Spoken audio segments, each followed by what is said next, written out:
Do you ever get to almost the end of a day and realize you've run out of steam and there are still things you need to do? I do. Sometimes that's just because we take on too much, but sometimes it's just because we need someone to come along and give us a boost, give us a hand and a little bit of encouragement.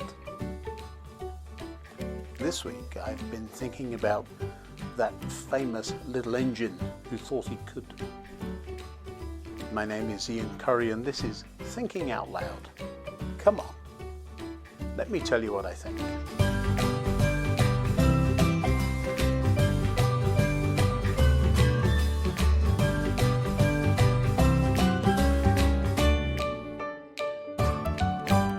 Hello. I expect most of you know the story of the little engine who could. In the early part of the last century, the story started to gain popularity as it seemed to communicate the power of positive thought. If you just have a positive attitude, you can do anything, right? Well, being a little more skeptical as a child and starting to understand the way trains actually worked, it occurred to me that, well, just because I think I'm a great singer, or think I can lift an elephant, doesn't actually make those things true at all. A little engine that thinks he can is perhaps to be commended, or perhaps for his effort and positive thought, but the reality is that sometimes things are too much for someone or something, especially a little engine. Now in England, the birthplace of railways, it was quickly realized that railways work very well indeed when the track is straight and level. The moment you introduce tight curves and inclines and try to run trains uphill, things start going wrong. In fact, some of the most famous engineering works, cuttings, tunnels and viaducts, were essentially only undertaken in an attempt to keep the trains running and staying as level as possible. As a boy, we lived close to Folkestone Harbour, which was a very steep incline for the railways. There was a station at the bottom. I think at the time it may even have been the steepest on the British railway system.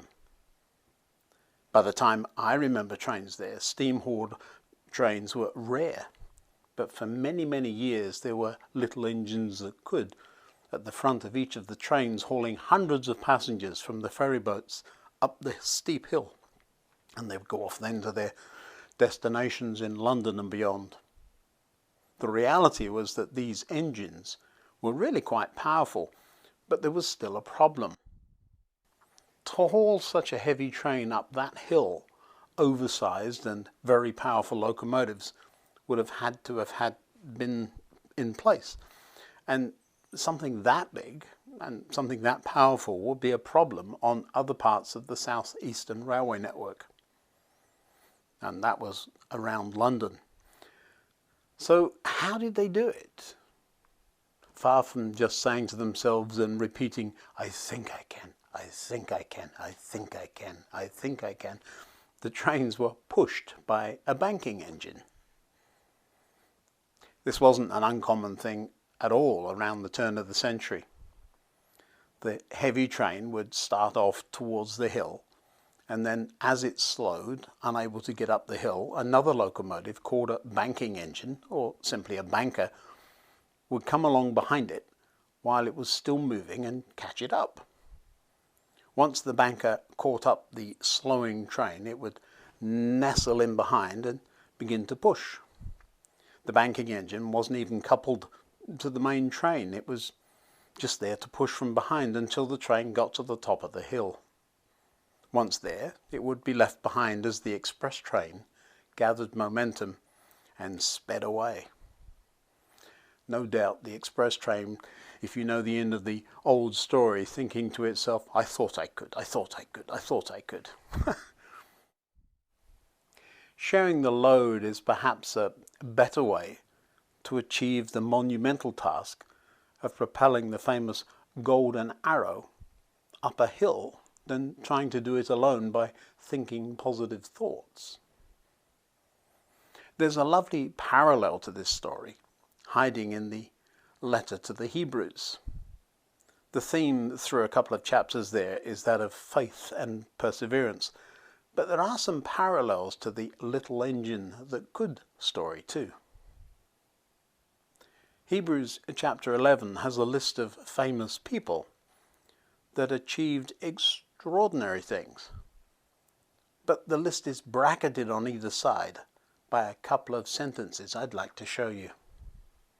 First, before that long list is given, in the chapter before, we read, "Let us think of ways to motivate one another to acts of love and good works." This is a little like the banking engine waiting for the express to pass before getting to the hill it needs to climb, isn't it? Then nestling up behind it and motivating the train up the hill. Then on the other side of the list of famous people is this sentence: "Therefore, since we are surrounded by such a huge crowd of witnesses to the life of faith, let us strip off every weight that slows us down, and let us run with endurance the race God has set before us." We do this by keeping our eyes on Jesus, the champion who initiates and perfects our faith. Or I suppose you could say, perfects our journey. This huge crowd is yelling from the sidelines, encouraging us to keep going. The banking engine won't do it all for us. We too have to give it everything we've got. This is a together thing. Sometimes there's just too much going on, isn't there? You work hard for hours and hours and you get to the end of the day and realize, oh, there are things I need to do still, and I need to get them done. Oh, it's not just the practical things though, is it? While positive thoughts are good and will help, I'm sure, having a team of people around us, banking engines perhaps, will help us through times even when they're not positive at all. Recently, my work schedule has changed significantly. I'm enjoying the challenge, even if not the very early start to my day. But without a team of people in place, so that we can work together and get things done, I don't think even being super positive will get me to the finish line. Who do you have to support you in difficult times? I know we often say, well, God will help me. But sometimes He uses people around us too, doesn't He? Working together, sharing a heavy load, will allow us to add our names to the long list of people who did things by faith. Faith, far from being just a personal thing, can be strengthened immensely by having a little engine that thinks he can, giving it his all at the front of the train, while being helped along by a banking engine that turns that thought into a certainty.